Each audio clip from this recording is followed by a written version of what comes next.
రామాయంపేట మండల కేంద్రంలో మాజీ ఎమ్మెల్యే కాంగ్రెస్ పార్టీ రాష్ట్ర నాయకులు పర్యటించారు. పట్టణంలోని పలు వినాయక మండపాల వద్ద ఆయన ప్రత్యేక పూజలు నిర్వహించారు. అనంతరం ఆర్య విశ్వ మహాసభ ఆధ్వర్యంలో ఏర్పాటు చేసిన అన్నదాన కార్యక్రమాన్ని ప్రారంభించారు.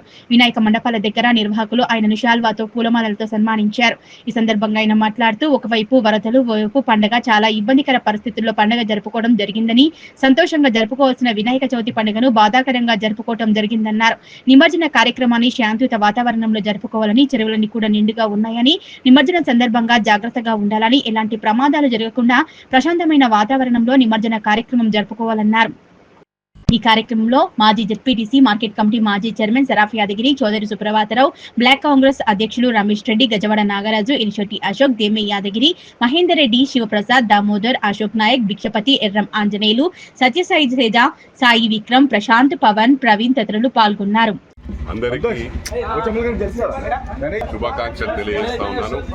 ఈసారి బాధాకరం ఏంటంటే సరిగ్గా వినాయక చవితి నాడే ఫ్లడ్స్ స్టార్ట్ కావడం జరిగింది మన మెదక్లో. అందువలన ఎవరికి విషెస్ తెలియజేయలేదు. ఎందుకంటే ఫ్లడ్స్ ఒకవైపు వినాయక చవితి జరిగింది కాబట్టి చాలా బాధాకరం. అట్లీస్ట్ నెక్స్ట్ వినాయక చవితి బ్రహ్మాండంగా చేసుకుందామని చెప్పి కూడా ప్రజలందరికీ కూడా విజ్ఞప్తి చేస్తాం. చెప్పండి. ఆల్మోస్ట్ మెదక్ నియోజకవర్గంలో అన్ని చెరువులు కూడా అలుగు వెళ్ళడం జరిగింది. అందుకు జాగ్రత్తగా నిమజ్జనం చేసుకోవాలని చెప్పి కూడా ప్రజలందరికీ కూడా విజ్ఞప్తి చేస్తా ఉన్నాను.